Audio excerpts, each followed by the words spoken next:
So I recently acquired a job lot of Leica parts, mainly Leica 3 bodies and various odds and ends.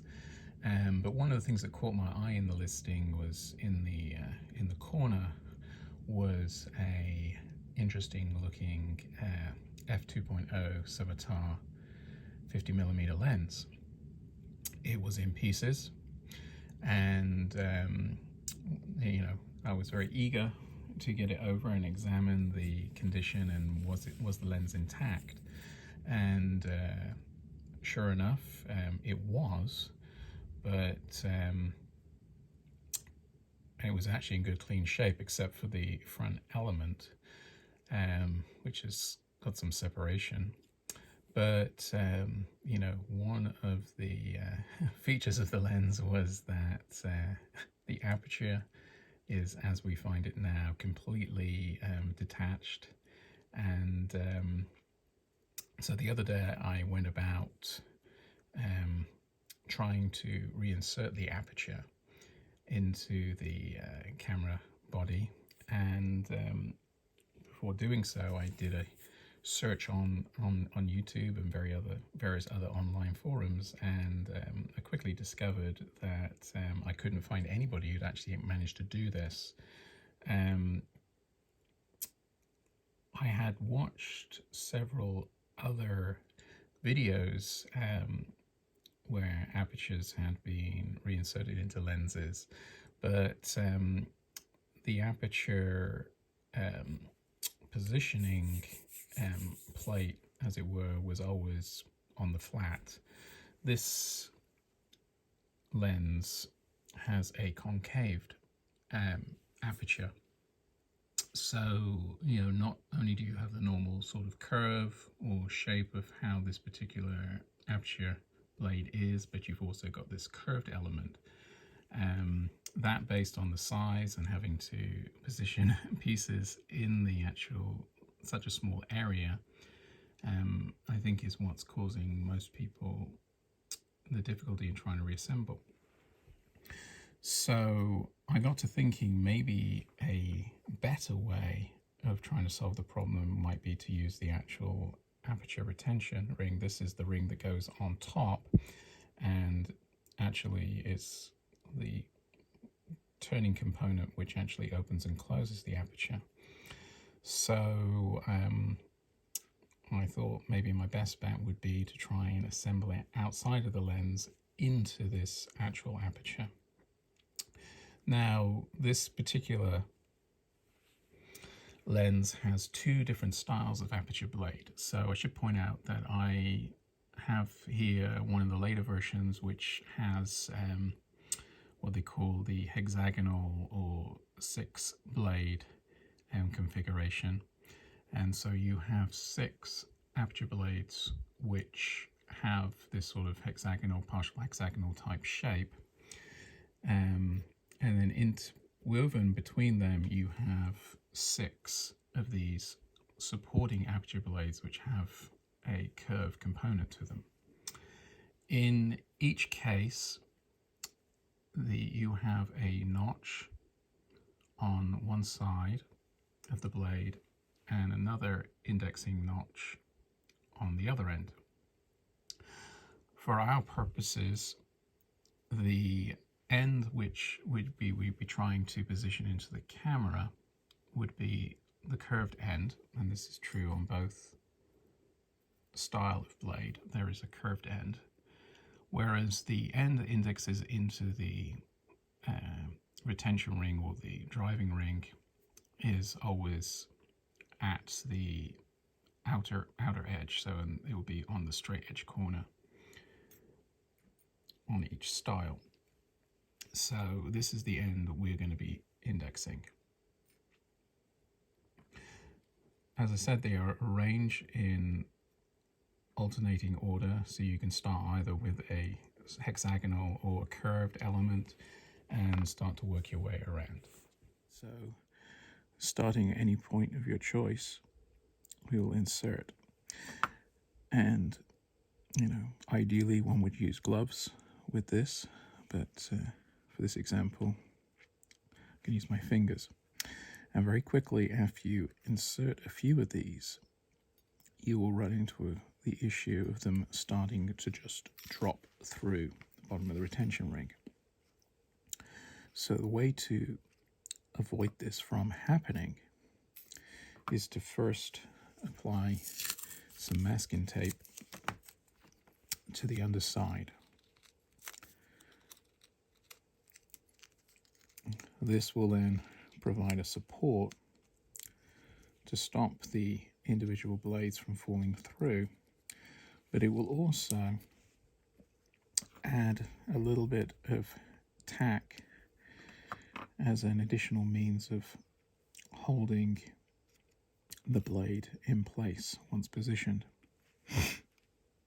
Now, I'm not going to lie, this is not an easy process, but it is significantly easier than trying to do this inside, particularly after you've placed the seventh element, because then it will be necessary to tuck the new aperture blade under the ones you've already positioned.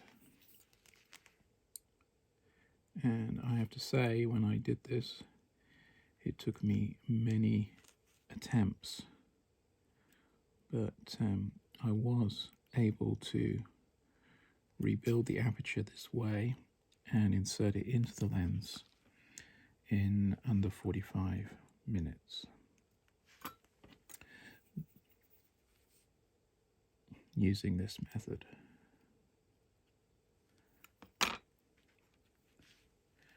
Continue, and you say this is a lot less tricky than trying to insert them directly in. I'm going to give myself some additional light here, so let me pause.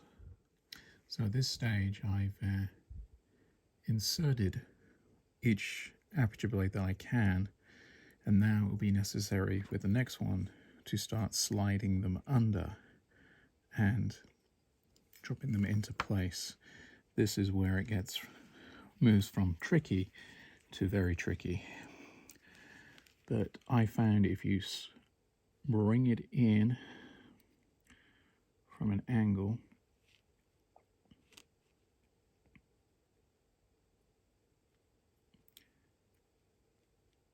you can get it underneath and it will still slide into place.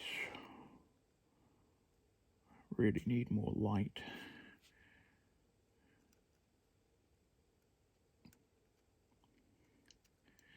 I did this in the morning the first time, so I had that morning sunshine. Okay.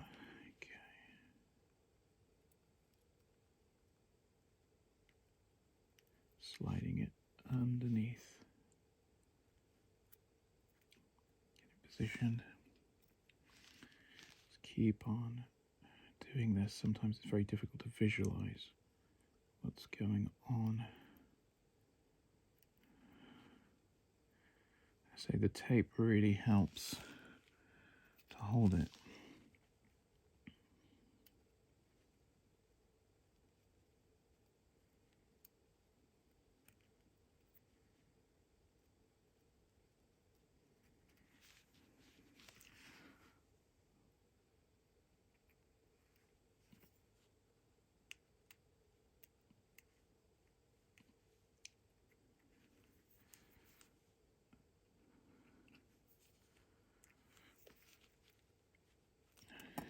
And now the final one. Hopefully it won't all fall apart at this point.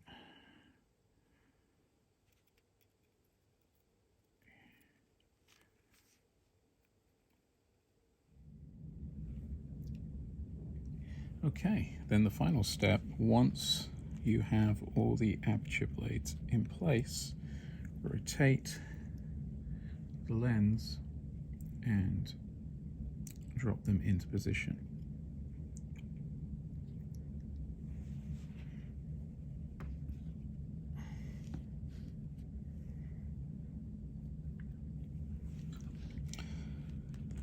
At this point, I tapped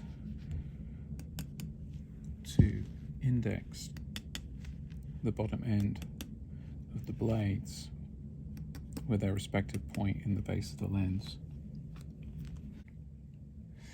So if the aperture is in position properly, then as you start to close it, it will close down in the center.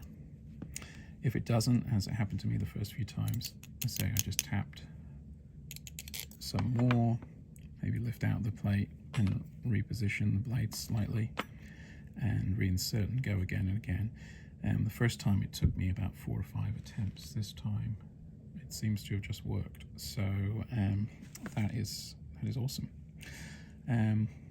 Well, that is how you do it. Well, that's at least how I found to do it. I'm sure other people maybe have the skills or the 3 hands to be able to do it directly in the lens, but I certainly wasn't able to. So I hope this video has helped some people out there, because I know there seems to be quite a few people I've found that have many of these lenses perfectly cleaned now, but they can't get the aperture back in. I myself now have to deal with the issue of this separation that's occurred on my front element, so I'm still not good to go with this lens, but at least I have a working aperture. Anyway, thank you for watching, and I hope this is good help to some people. Thank you.